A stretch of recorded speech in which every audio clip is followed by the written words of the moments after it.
Vamos começar com uma provocação. Uma ideia que pode mudar a forma como a gente enxerga a liderança para sempre. E a pergunta que guia a nossa análise de hoje é a seguinte: e se o maior líder da história não fosse só um mestre espiritual, mas também o maior administrador de todos os tempos? Parece uma ideia radical, né? Mas é exatamente essa premissa ousada do autor Bob Briner.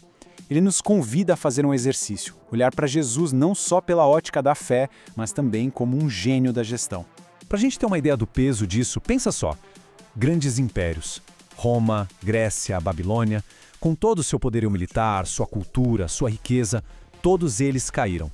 Viraram ruínas, poeira na história. Agora, olha em contraste para uma organização que começou do absoluto zero, sem nada disso, e que não só sobreviveu por 2 milênios, como continua crescendo no mundo todo. A pergunta é: como? Qual é o segredo? A resposta começa aqui, com um número que parece até pequeno demais: 12. Essa foi a equipe inicial, a semente de tudo. Apenas 12 pessoas. E olha só o cenário. Sem exército para impor sua vontade. Sem capital para financiar o projeto. Sem nem mesmo uma estrutura formal. Nada. E com isso, ele construiu a organização mais duradoura da história da humanidade. É algo que desafia a lógica, né? E é exatamente esse o ponto de partida do livro de Bob Briner, Os Métodos de Administração de Jesus. A proposta dele é essa: vamos, por um instante, tirar as lentes da religião e colocar as lentes da administração para analisar o que aconteceu. Vamos olhar para isso como um case de sucesso. A frase do Briner é forte, né?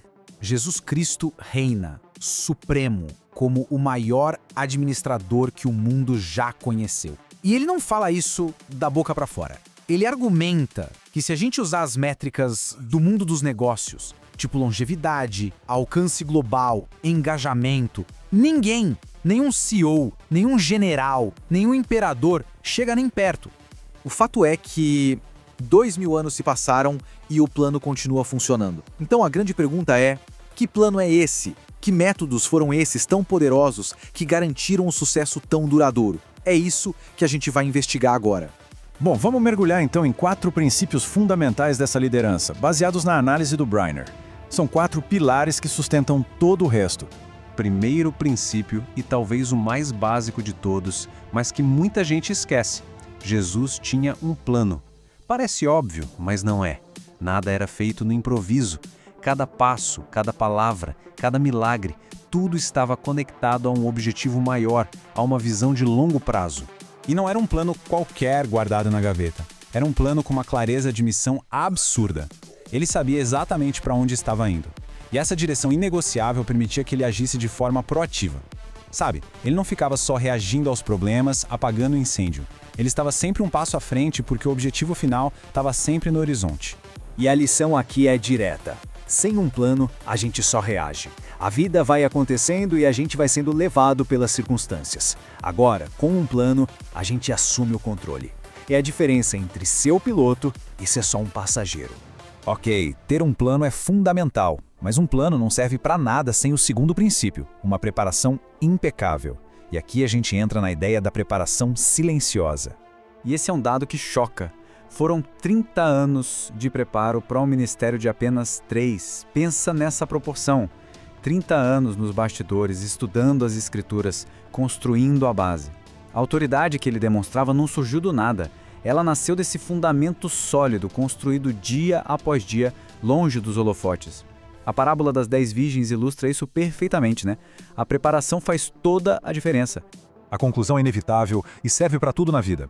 Preparo inadequado gera resultado inadequado. Não tem mágica, não tem atalho. A qualidade do que a gente colhe é sempre um reflexo da qualidade do que a gente plantou na fase de preparação. Certo, então a gente já tem um plano claro e uma preparação sólida. Qual é o próximo passo? As pessoas. O terceiro princípio é sobre escolher e formar a equipe certa. E aqui a estratégia é muito clara. Jesus não abriu um processo seletivo em massa. Ele escolheu um a dedo. E em vez de tentar falar para milhares de pessoas ao mesmo tempo, ele investiu pesado, de forma intensiva num grupo pequeno. Ele treinou, testou, enviou em missões práticas e, crucialmente, deu a eles a liberdade de também escolherem seus próprios colaboradores. O modelo foi feito para escalar. Isso resume tudo. Liderança de verdade não é sobre a quantidade de seguidores que se tem, é sobre a qualidade da formação que se dá. O verdadeiro líder não acumula seguidores, ele multiplica outros líderes. É uma mudança total de perspectiva. E agora a gente chega no quarto princípio, que é talvez o mais revolucionário de todos. É um paradoxo que vira de cabeça para baixo tudo o que a gente pensa sobre poder, a união entre autoridade e serviço. Vamos entender isso direito.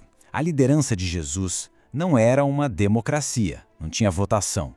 A autoridade dele era clara, decisiva. Mas, e aqui está a grande virada de chave, essa autoridade era exercida através do serviço. O maior exemplo disso, claro, é ele lavando os pés dos discípulos. O líder máximo na posição mais humilde. E essa frase é a chave de tudo. Ao servir, Jesus não perdeu a autoridade, ele a revelou. Ele mostrou de onde via o seu poder. Servir não enfraquece a liderança, pelo contrário, a legitima. Mostra que a autoridade não está no cargo, mas no caráter e no compromisso com os outros. Depois de ver esses 4 pilares, a gente é levado a um momento de reflexão, quase uma autoanálise, sobre o que de fato nos impede de avançar. Porque quando a gente olha para esses princípios, ter um plano, se preparar, investir nas pessoas certas e liderar servindo, uma pergunta muito incômoda começa a surgir. Será que o nosso problema, na vida, no trabalho, na igreja, não é falta de dinheiro, de gente, de tecnologia? Será que o verdadeiro problema não é a falta de princípios, a falta de um alicerce firme sobre o qual construir qualquer coisa? E essa reflexão vale para todo mundo, né? Para líderes de empresa, para pastores, para professores em sala de aula, para gestores de equipe e até para a gente, no nosso dia a dia, nas nossas famílias. Então, para a gente fechar o raciocínio, qual é a grande mensagem que fica dessa análise? A grande sacada do livro de Briner é esta: Jesus não veio ensinar apenas sobre o céu. Ele nos deixou um manual completo sobre como liderar pessoas aqui na Terra. É um guia de sabedoria prática que funciona em qualquer área da vida. E isso nos deixa com essa provocação final. Talvez a nossa busca desesperada por novas fórmulas mágicas de sucesso, por novos métodos, por novas tecnologias, talvez tudo isso seja um desvio. E talvez o que o mundo mais precise hoje seja de menos métodos novos e mais de princípios antigos. Princípios que já provaram que funcionam há mais de 2000 anos.